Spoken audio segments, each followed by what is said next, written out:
There is a small window of time in January, just before the semester has started, where student athletes can let their hair down. A time for them to focus on the game they love. It's also a chance to rest and get ready for the final months of their season. And most importantly, a time to have some fun.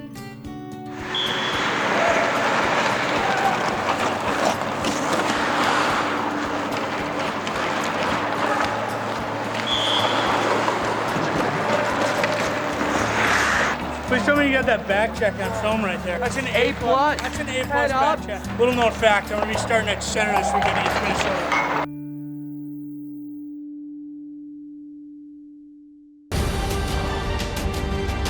This is a story about a game like no other.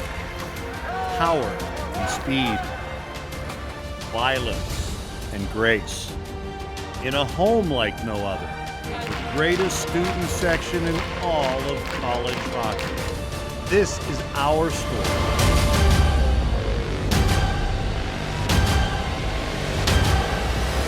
The Penn State hockey story.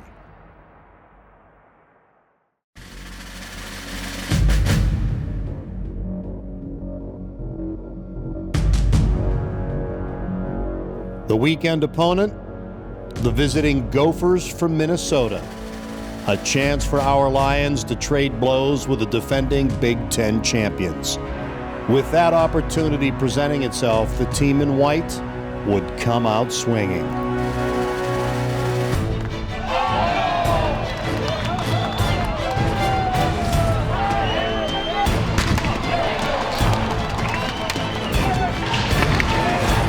Their physicality would catch up with them, leaving the team to kill a 5-on-3 for 1 minute and 45 seconds.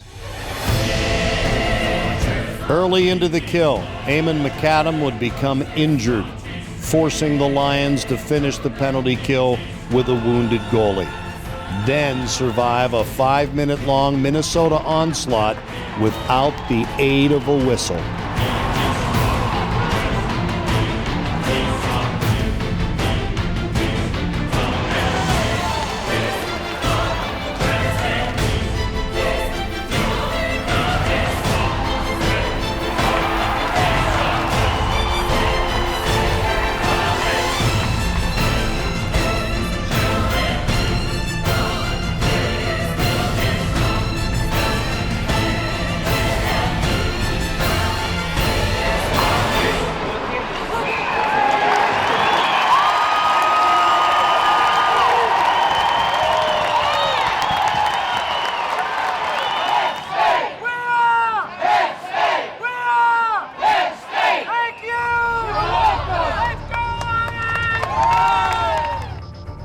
Shot from the far point, blocked to the crease, fired, saved, Shearhorn sprawls down loose, they jab, scores!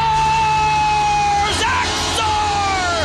Penn State leads 1-0, the Nittany Lions strike first! Cross-ring feed, audio, finds Sturz, cutting into the Gopherette, Sturz gets a step, he deeks, he fires, scores!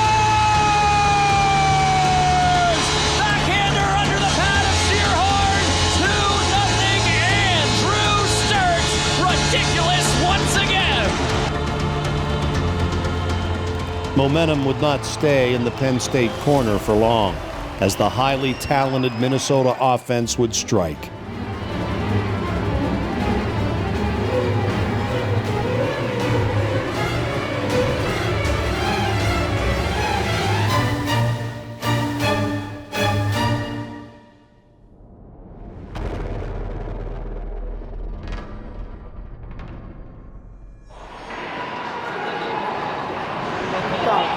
Get to the point.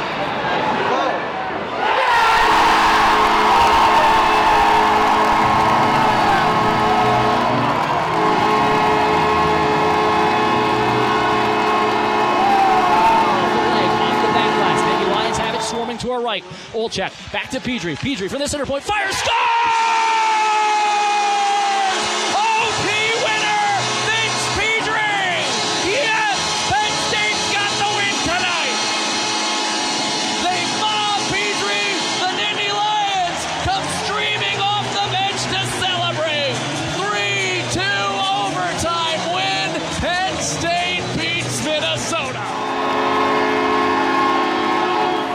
The freshness of a new year with a win over the old year's champions. A great start to 2016.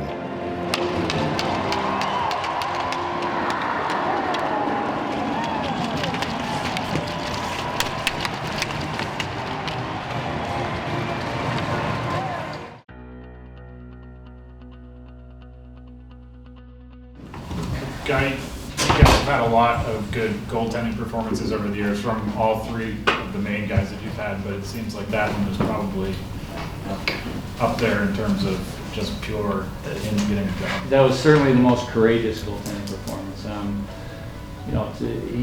We were down for 5-on-3 for a minute 45, and they were zipping the puck around, making great plays, and he was unbelievable. And he was hurt at the time. And then it's funny. It seems when you when you have momentum and you want tempo to continue, it seems like you get a lot of whistles, and then here your goaltender's hurt, and we were just waiting for a whistle. I think the play went on for 7, 8, 9 minutes, something like that. And he was that time where he was hurt and he just stopped everything was a tremendous goaltending performance, but absolutely the most courageous goaltending performance we've had. I don't know. I mean, it's all kind of a blur right now. It was pretty wild. I was in the zone for a long time, and I mean, it was just battling to find the puck and see it through screens, and the guys are blocking shots and doing everything you could ask for on a 5-on-3 against a really skilled offense. How good does that game feel? Feels pretty good. I'm not gonna lie, but we got another game tomorrow. Quick turnaround. 3 o'clock puck drop. So it's kind of a short-term memory, and get another one tomorrow. We hope. It was nice because it was a relief for us, but you get to hear when the crowd really appreciate the effort, and I think it wasn't only for Eamon, but we had some great blocks in it. I think it was for everybody, and that was to hear that. It was very loud. Usually it gets like that just after a goal, but to hear that after a PK was very. I think it gave the guys a big lift. It's always awesome when the fans know what's going on and they're backing you at big times in the game and kind of feeding you energy at a critical moment in the game like that. I think it always kind of gets the boys going on the bench and on the ice. So.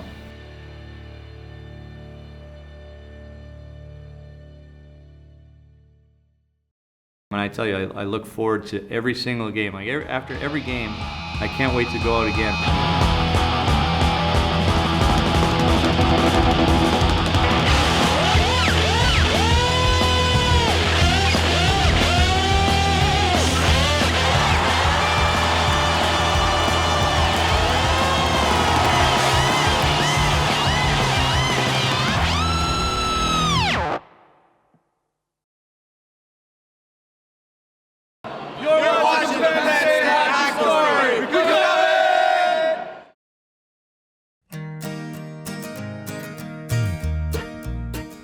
Every hockey team has an army of staff members that make the program run.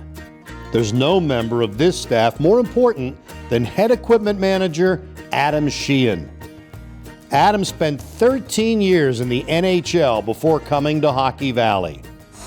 And I worked for my team at college at Western Michigan University, and then when I moved to Phoenix, even before that I knew that this is what I wanted to do, but getting into a place like the NHL is, you got a million people that want those jobs, for those 90 jobs that there might be in the NHL. And I happened to meet the equipment staff when I was down there and just said, hey, if you guys ever need extra help doing anything, I was willing to do anything to help them out. And the following year, they had a guy that took the head job with the Minnesota Wild, and that opened up a position just working game nights in the visiting room. And so I started doing that. Stan, Jason, and Tony kind of took me under their wing, and Stan spent times in the off season, teaching me how to sharpen skates and teaching me how to change the holders. And so I learned a lot just by sitting and watching him, kind of soaking everything up.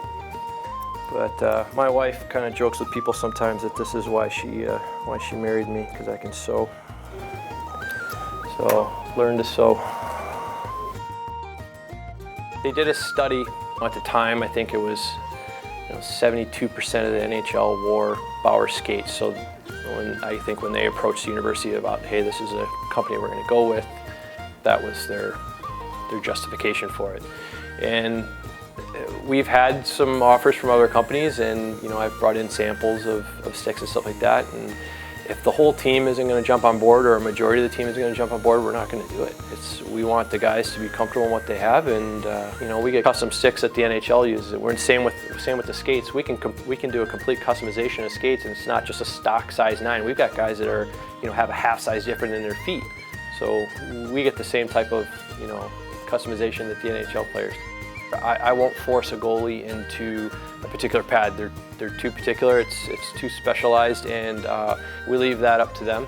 And like I said earlier, those reps take care of us. They're the same reps that take care of Jonathan Quick, take care of Ryan Miller. The goalies' helmets, I get them in touch with our helmet painter, and they're free to do whatever they want. His impact on the team can be seen everywhere. Just another special piece of this Penn State hockey puzzle.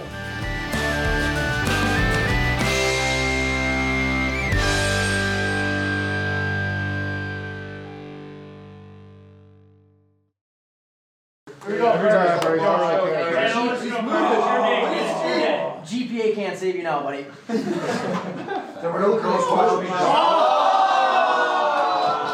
You practice that much enough to weekend, huh? Time smooth. Nice. Wow. Oh, yeah. See the move like that.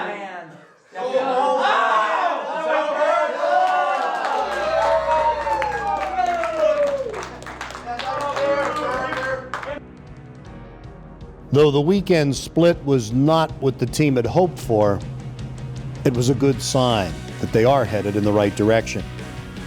With 16 games left in the Big Ten, there is still plenty of time to make their mark. The important part of this weekend is the galvanizing of this team's bond, turning teammates into brothers and a program into a family.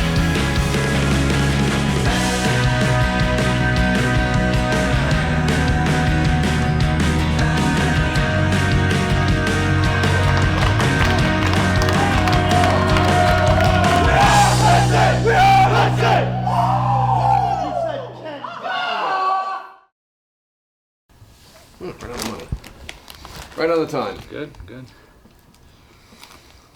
Where'd you get those pretzels from? His wife Laura made them. They're unbelievable. Yeah. Next time on the Penn State Hockey Story, the Wisconsin Badgers visit Hockey Valley. Then the Nittany Lions take a road trip to Columbus to play the Ohio State Buckeyes.